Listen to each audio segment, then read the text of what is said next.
Yeah. Let's talk a little bit about influencers, using influencers, because Hmm. that's also external traffic, right? So, and if you get the right influencer, you really can get a lot of traffic very quickly. So, tell us some best practices, things to watch out for, and how to best use influencers. So there's two different ways, at least from an Amazon perspective, you can use influencers. You have your normal way, right? Just like any other influencer marketing agency. Like when we work with influencers, we're trying to, if we don't already work with them, we're finding influencers that are relevant for the brand, starting conversations with them. Sometimes we'll do what's called seeding, which is just sending them free product in exchange for them to post about it. Maybe we hook them up with an affiliate program or something. But when you do it through Amazon, you can't really do an affiliate program. So what you can incentivize them to do, or even just point them in the right direction, is to go through creator connections. So creator connections is Amazon's own influencer marketing aspect, right? It operates a little bit more like an affiliate program where basically you create a quote unquote like campaign and you set a budget. And so let's say your budget is $5,000 and you're giving influencers 5% commission for selling stuff. Basically, once you have paid $5,000 in commissions, then your campaign ends, right?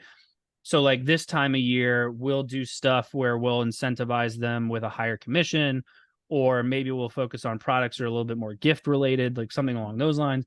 So if you focus on the creator connection side, you're a little bit limited.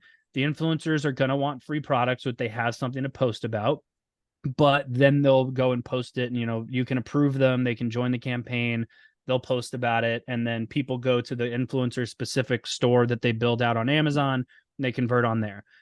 Doing Working with influencers that aren't on creator connections, it's a very similar issue to Facebook where you can't really track what's working and what's not. You could, in theory, give them their own kind of promo code and try to do it that way, but it's still a little tough. So really with an influencer side, I like creator connections if I'm sending them directly to Amazon. But in some cases, if you've got Buy with Prime, I really like doing it that way because Buy with Prime, you can create your own custom coupon code that isn't attached to, let's say you're on Shopify.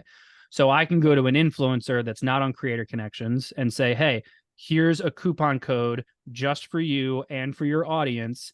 They only can use it on our Buy with Prime.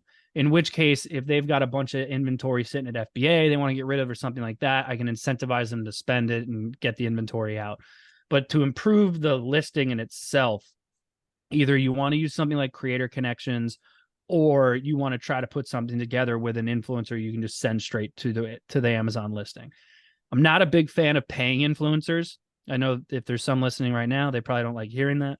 I do think that to send an influencer a product and to ask them to try it and then decide if they want to post about it or something like that is a fair thing to ask, because I also don't want you promoting my product if you don't like it. It's going to be very obvious and you're not going to want to do it very often. It's not going to go as well as I want. I'm more of a fan of, let me send you a free product. If you like it, go ahead and post about it. And if you post about it and I see it did well, I will absolutely work with you again, and I will absolutely discuss paying you either a commission or a flat fee. But I think the first time seeding an influencer and testing out the relationship is great. Plus, typically your micro influencers, which tend to be like 10 to 20,000 followers or less, they get a lot more engagement anyway. So if they're going to work, they're going to work just seeding them, and then you can look at expanding and giving a commission and all that.